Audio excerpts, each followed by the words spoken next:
sommes lundi 23 mai, il est 19 h. Bonsoir à tous et bienvenue à votre édition. Voici les titres.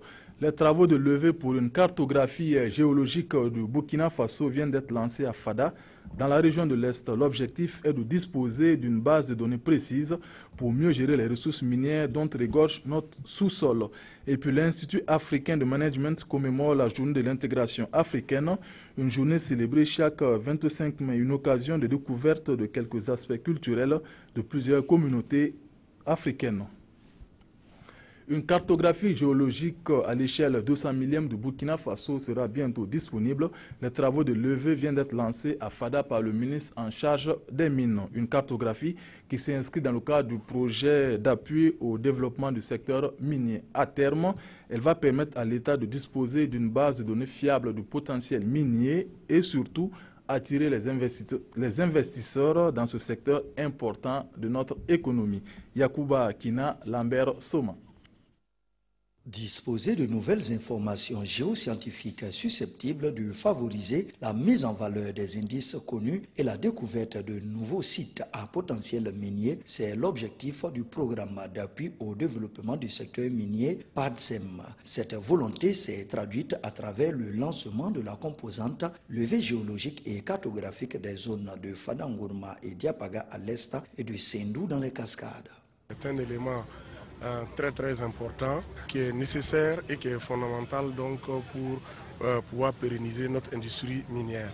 Parce qu'une industrie minière qui débute mérite et nécessite ou a besoin, je le dirais, d'agrandir la connaissance pour que la plupart des différentes mines, des usines qui s'installent puissent continuer à avoir des ressources pour continuer à fonctionner. C'est très important de connaître quand même le potentiel du Burkina et nous espérons qu'avec cette première phase qui va durer jusqu'en fin septembre, on aura donc des résultats qui vont nous permettre d'un tremplin donc pour la deuxième phase qui va commencer à partir d'octobre. Les travaux de levée de la cartographie géologique à l'échelle 1/200 millième ont débuté à l'Est depuis déjà plusieurs semaines. Ils sont assurés par une société canadienne.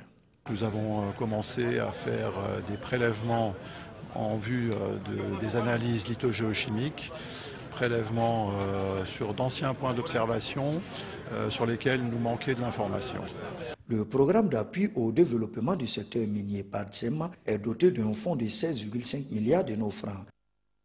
Les membres statutaires du comité d'octroi du Fonds d'investissement pour les collectivités décentralisées FICOD de la région du Sud-Ouest viennent de boucler leur 4e session. 17 projets d'infrastructures scolaires, sanitaires et marchandes ont été adoptés au cours de cette rencontre qui s'est tenue à Gawa. Ali Sagnon, Dramano Kabore.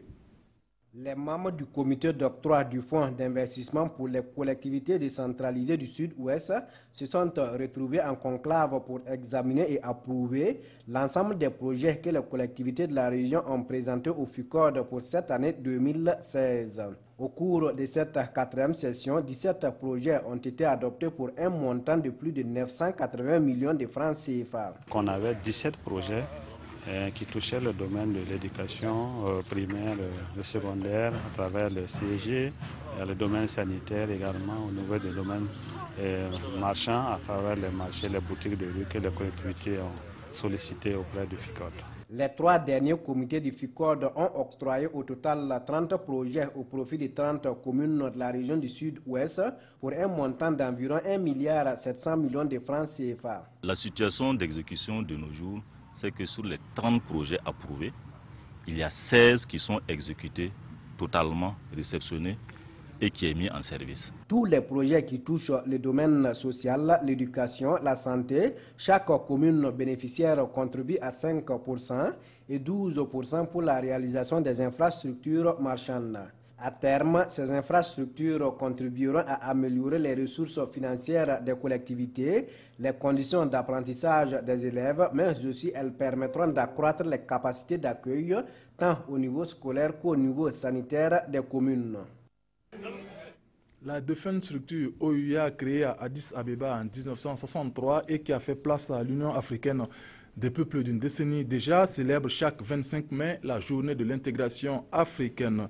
Et quoi donc de plus normal pour promouvoir cette intégration qu'un cadre de formation, point de convergence de plusieurs personnes de différentes nationalités. Ainsi donc, l'IAM, Institut africain de management, a encore commémoré cette année 2016 cette journée pour permettre aux différentes communautés africaines de découvrir mutuellement leurs différentes cultures. Reportage Nongba Kouda Kadi Sanogo. C'est pour la 5e fois consécutive que l'Institut africain de management, IAM, qui compte 17 nationalités, célèbre la journée de l'intégration africaine.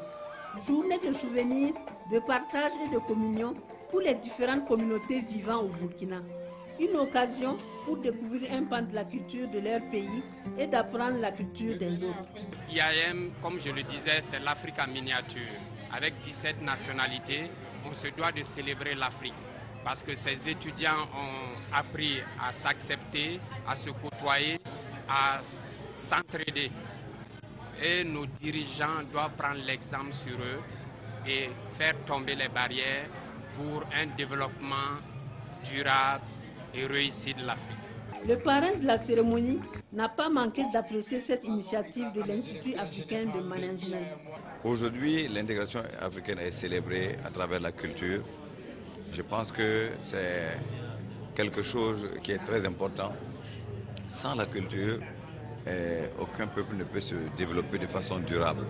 Et c'est la raison pour laquelle je suis fier et content en tant que gardien de tradition d'être là. Pour rendre hommage à un homme de culture qui a marqué son époque, une salle de classe de l'IAM a été baptisée au nom du Larlé Naba Abga.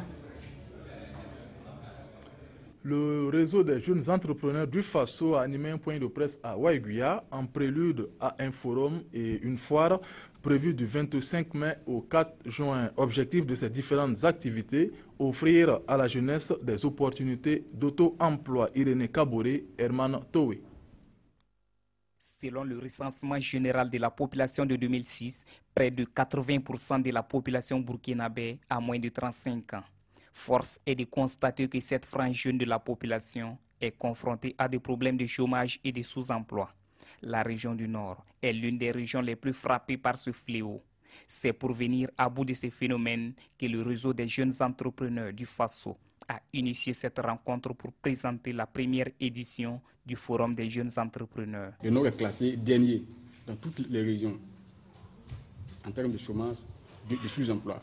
Mais pourtant au Nord, il y a des grands opérateurs économiques qui peuvent nous soutenir, qui peuvent aider cette jeunesse. L'objectif est de courir qu'à la sortie de l'événement, que le réseau puisse avoir un fonds spécial pour financer nos frères, nos camarades jeunes entrepreneurs. La question des garanties constitue l'un des blocages majeurs pour l'entreprise des jeunes, mais le REGEF pense trouver sa solution.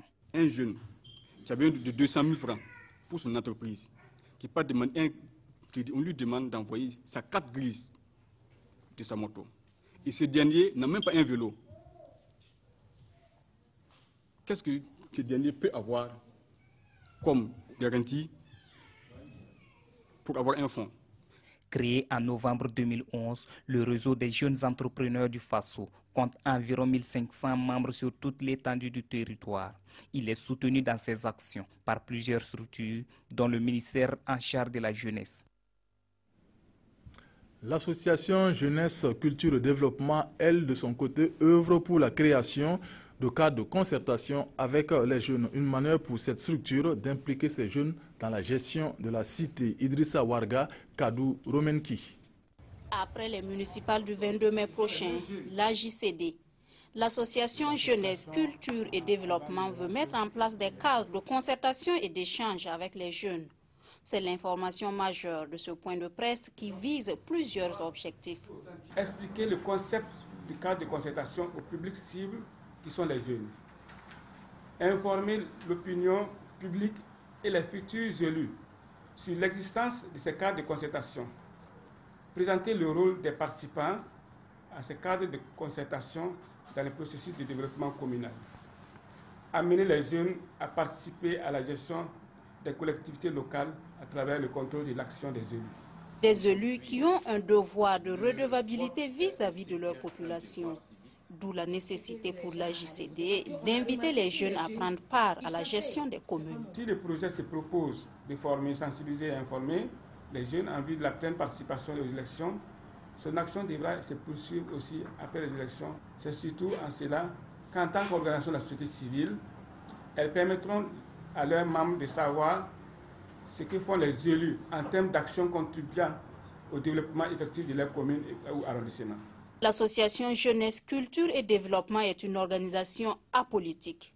Elle est créée en 1998 et compte aujourd'hui 110 membres. Amour, Amor et Bien parler Moré, voici les deux ouvrages de Haruna Timothée Kaboré. Si le premier est un recueil de 9 nouvelles autour du mariage forcé, de l'infidélité ou encore de l'excision, le second est une œuvre didactique pour écrire et parler Moré. La dédicace avec Ibrahim Sombier et Oumou Sissé. Amour, Amor et Bien parler Moré, deux œuvres qui viennent enrichir la littérature burkinabé. Elles sont de Haruna Timothée Kaboré. Amour à mort, un recueil de 9 nouvelles. Elles mettent en scène le mari, la femme et l'enfant. Les récits interpellent sur la nécessité de revoir notre comportement de tous les jours. Nous sommes tous, je crois, interpellés et chacun réagit à sa manière et à ses compétences. Et quand vous considérez par exemple l'incivisme, les motos de professeurs brûlés et tout ce que notre société connaît comme mot aujourd'hui, et sans avoir besoin d'entrer dans les foyers pour voir le déchirement qu'il y a, et chacun, je pense, doit pouvoir apporter et interpeller. Et pour moi, ce que j'ai, c'est ma plume. La deuxième œuvre, Bien parler Moré, est un livre qui initie à l'apprentissage et à la valorisation de cette langue. Mon souci, c'était de ramener, recadrer un peu les jeunes dans cet apprentissage de la langue et aussi faire de ce livre-là une banque où on retrouverait des années durant les proverbes en moré. Les parrains, Maître Frédéric Titenga Passéré et Madeleine de Lallé, saluent la naissance de ces deux œuvres de Haruna Timothée Kaboré. L'auteur dit les dédier au Larlé Naba Tigré et à Charles Bila Kaboré, deux personnalités de référence pour lui. L'auteur est à sa 4e publication après Ce qu'il faut savoir pour vivre dans la société et Histoire pour enfants. On s'arrête là pour ce soir. Vous avez rendez-vous avec Fousseni Kindo pour le 20h. Je vous retrouve demain à la même heure. Bonsoir.